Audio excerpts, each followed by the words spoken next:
Hello friends, எல்லாருமே எப்படி இருக்கீங்க? இன்றைக்கி பார்க்குற இந்த விலாக் ஒரு குட்டி விலாக் தான், பட் ரொம்ப யூஸ்ஃபுல்லாக இருக்கும். ஸ்கிப் பண்ணாமல் ஃபுல்லாக பாருங்கள். அண்ட் நம்ம சேனலில் ஃபர்ஸ்ட் டைம் பார்க்குறீங்க, உங்களுக்கு ரெசிபீஸ், ஃபேஷன் வீடியோ, பியூட்டி வீடியோலாம் பிடிக்கும்னா மறக்காமல் ஃபாலோ பண்ணி வச்சுக்கோங்க. ஸோ மார்னிங்லேருந்து இந்த வீடியோ நான் எடுத்துகிட்ருக்கேன். முக்கியமான ஒரு இடத்துக்கு போக வேண்டியதாக இருக்குது. பிரணக்குட்டியில் அழைச்சிட்டு அதெல்லாம் எங்கெங்கே அப்படின்னு சொல்லிட்டு விலாகில் பார்க்கலாம். மார்னிங்லேருந்துன்றதுனால நம்ம இங்கே பூஜை பண்ணுற வேலை எல்லாமே இங்கே முடிச்சுட்டு அதுக்கப்புறம் கிளம்பணும். அண்ட் அடுத்தடுத்து நிறைய பார்த்திங்கன்னா இன்ட்ரெஸ்டிங்கான ஒரு Q&A வீடியோலாம் கூட ஷேர் பண்ணிக்க போகிறேன். நம்ம சப்ஸ்கிரைபர் நிறைய நாள் கேட்டதெல்லாம் நான் நோட் பண்ணி வச்சுருக்கேன். சூப்பரான கொஷின்ஸாக இருக்கும். சிலது பார்த்திங்கன்னா நல்லா ஒரு காரசாரமான பதில் சொல்கிற மாதிரியும் இருக்கும். சிலது ரொம்ப மைல்டாக ரொம்ப ஹாப்பியாக சொல்கிற மாதிரி இருக்கும். இந்த மாதிரி எல்லாமே இருக்கும். ஸோ அந்த வீடியோவில் நான் உங்களோட ஷேர் பண்ணிக்க போகிறேன். அடுத்த விலாக் கண்டிப்பாக உங்களுக்கு அந்த மாதிரி ஒரு Q&A செக்ஷன் இருக்கும். அதில் இப்போது என்ன பண்ணிகிட்ருக்கோம் அப்படின்னா, புது டிவி மாட்டிகிட்ருக்கோம். ஸோ செலவு பண்ணோன்னா அடுத்தடுத்து பார்த்திங்கன்னா ஏதாவது ஒரு செலவு வந்துகிட்டே இருக்குன்ற மாதிரி டிவி கொஞ்சம் உடஞ்சி போச்சு கீழே விழுந்து. வேறு ஆப்ஷனே இல்லாமல் பார்த்திங்கன்னா உள்ளே இன்னொரு டிவி இருக்கும். அது ஸ்பீக்கர் போயிடுச்சு. ஸோ ரெண்டுமே அட் டயத்தில் அவுட்டு. அதனால் பார்த்திங்கன்னா வேறு வழியே இல்லாமல் வேறு டிவி வாங்கியாச்சு. ஸோ நமக்கு எப்போவுமே நம்ம ஒரு வேலை பார்ப்போம். ஸோ அப்பாடா நமக்கு முடிஞ்சிருச்சுன்னு நினைக்கும் போது அடுத்து பார்த்திங்கன்னா திடீர்னு ஏதாவது ஒன்று நடக்கும். ஸோ இது எல்லார் வீட்லேயுமே இருக்குமா அப்படின்னு சொல்லுங்கள்.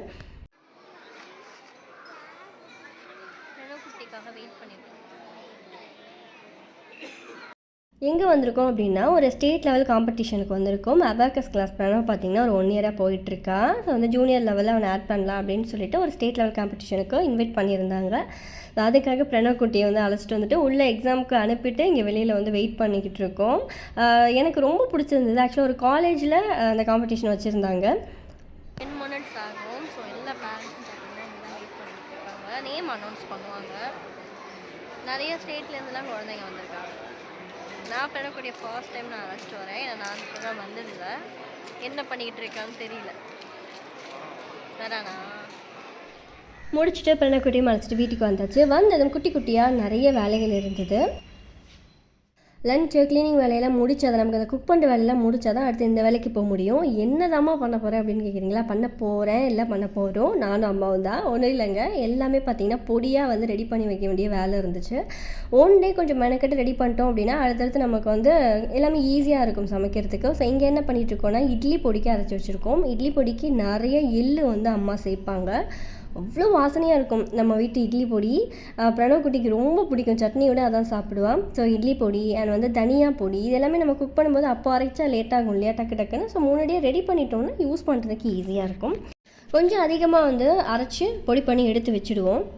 இங்கே தனியாவும் ஃப்ரை பண்ணியாச்சு. தனியாக அப்படியே இருக்கட்டும், லைட்டாக வறுத்துட்டு அரைச்சோன்னா நல்ல வாசனையாக இருக்கும்.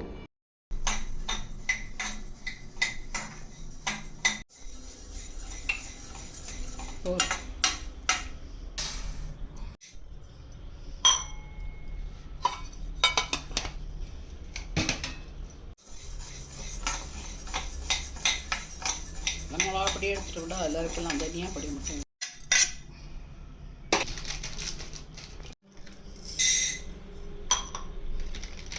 எல்லாமே இந்த டம்ளரோட அளவு தான். இதில் 1/2 கப் அளவுக்கு மிளகு, இதில் 3/4 கப் அளவுக்கு தோரம்பருப்பு 3/4 கப்பு, 1/2 கப் அளவுக்கு தனியாக ஃப்ரை பண்ணி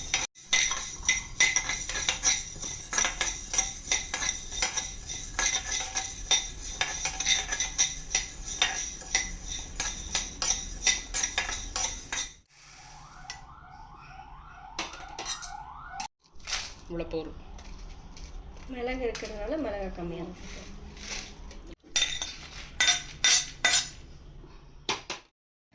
இட்லி பொடி நான் நிறைய விலாகில் ஷேர் பண்ணியிருப்பேன். அண்ட் ரச பொடி பார்த்திங்கன்னா நான் இந்த விலாகில் பெருசாக நான் ஆட் பண்ணியிருக்க மாட்டேன். உங்களுக்கு அதோட மெஷர்மெண்ட் நான் டிஸ்கிரிப்ஷனில் கொடுக்குறேன்.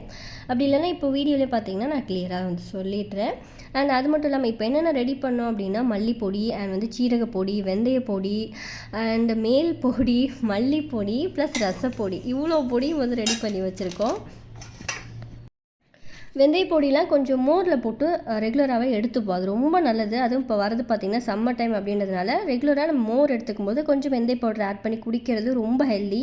அதனால் வீட்டில் எப்போவுமே வெந்தய பவுடர் வந்து இருக்கும். ஸோ இங்கே சீரகமும் பார்த்திங்கன்னா நல்லா வாசனை ஓரளவுக்கு ஃப்ரை பண்ணியாச்சு. இப்போ ரசத்துக்கு என்னென்ன இங்கே எடுத்துருக்கோம் ரசப்பொடிக்கு அப்படின்னா 1.5 கப் அளவுக்கு, நான் டம்ளர் காட்டினாலே அதை கப்புன்னு சொல்கிறேன், 1.5 கப் அளவுக்கு மல்லி அண்ட் 3/4 கப் அளவுக்கு துவரம்பருப்பு, மிளகாய் தேவையான அளவுக்கு, 1/2 கப் அளவுக்கு மிளகு, 3/4 கப் அளவுக்கு சீரகம். ஸோ இதுதான் வந்து அளவு.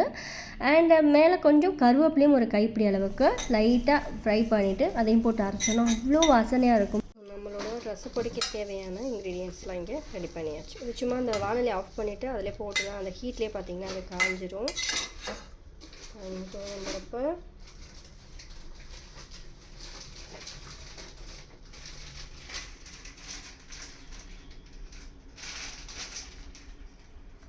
தனியாகவே இருக்கட்டும். அந்த புளி என்ன போடுமா, கொஞ்சம் போடலாம், போடுமா.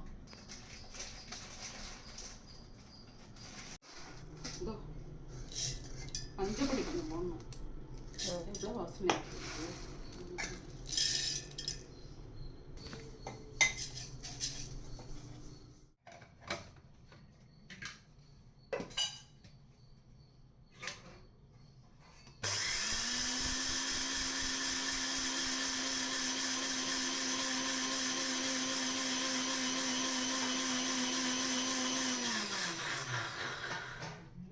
கடைசியாக போடணும். என்ன நான் போட நான் தானே இருக்கிற தண்ணி.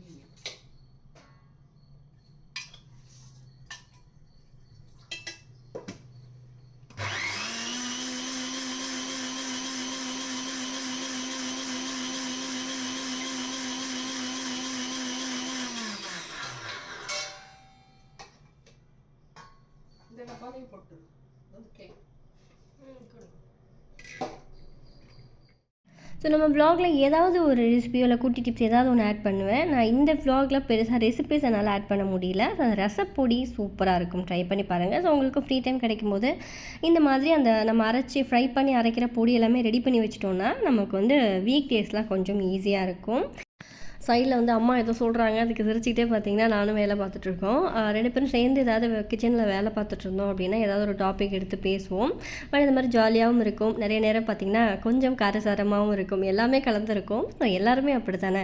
ஸோ எப்போவும் ஒரே மாதிரி இருக்க முடியாது இல்லையா. சம்டைம்ஸ் பார்த்திங்கன்னா கொஞ்சம் கொஞ்சம் எல்லாமே வந்து கலந்துருக்கிறது தான் ஒரு ஃபேமிலின்றது. ஸோ இப்படியும் இருக்கும் அப்படியும் இருக்கும், ஒரு மாதிரி நல்லா இருக்கும். ஸோ ஏதாவது இந்த மாதிரி பேசிட்டு சிரிச்சிட்டு ஏதாவது ஒரு டாபிக் எடுத்துகிட்டு ஏதாவது ஒன்று பண்ணிகிட்ருப்போம். நான் சொன்ன அந்த Q&A வீடியோவில் இந்த மாதிரியான நிறைய கொஷின்ஸ் பார்த்திங்கன்னா இருக்கும். அதில் செலக்டடாக வந்து சிலது மட்டும் உங்களோட நான் ஷேர் பண்ணிக்க போகிறேன். அது நான் உங்களுக்கு நெக்ஸ்ட் வீடியோ கண்டிப்பாக போஸ்ட் பண்ணுறேன். நான் நிறைய பேர் நீங்கள் ஆன்சர் பண்ணலை அப்படின்னு கேட்டு நிறைய கொஷினுக்கு பார்த்திங்கன்னா அதில் ஆன்சர் இருக்கும். நம்ம வீட்டில் இந்த ஒர்க் ஃப்ரம் ஹோம் பண்ணுற ஆளுங்க இருந்தாங்கன்னா நம்ம இந்த மிக்ஸி போடுறது, கிரைண்டர் போடுறது, ஏதாவது ஒரு பாத்திரம் எடுத்தோம்னா வச்சுங்க அப்போ தான் டக்குன்னு கீழே விழும், பயங்கரமாக சவுண்ட் கேட்கும். ஸோ இந்த மாதிரி சம்பவங்கள்லாம் உங்கள் வீட்லேயும் வந்து கிரேசியாக நடந்திருக்கா அப்படின்னு சொல்லிட்டு சொல்லுங்கள். நம்ம சத்தம் போடாமல் எடுக்கணும் அப்படிங்கும்போது தான் ஏதாவது வேகமாக கீழே விழும், காலில் இருப்பாங்க. ஸோ இந்த மாதிரி பயங்கரமாக நடக்கும். Okay fine. ஸோ ஒரு குட்டி குட்டியான விஷயங்களோட இந்த விலாகில் நான் ஷேர் பண்ணிக்கிட்டேன். அண்ட் இங்கே பார்த்தீங்கன்னா எவ்வளோ கலர்ஃபுல்லாக இருக்குல்ல. ஸோ ஃபைனலாக இந்த பக்கம் இட்லி பொடி, இந்த பக்கம் நம்மளோட ரசப்பொடி ரெண்டுமே அரைச்சி முடிச்சாச்சு. உங்களுக்கு மெஷர்மெண்ட் வேணும்னா கேளுங்க, உங்களுக்கு நான் டிஸ்கிரிப்ஷனில் கொடுக்குறேன். இல்லைன்னா நான் வீடியோவில் கிளியராக சொல்லியிருக்கேன். இந்த மாதிரி குட்டி குட்டியான ரெசிபிஸ், குக்கிங் வீடியோ, ஃபேஷன் வீடியோலாம் பிடிக்கும்னா நம்ம சேனலை மறக்காமல் ஃபாலோ பண்ணிக்கோங்க. பாய்.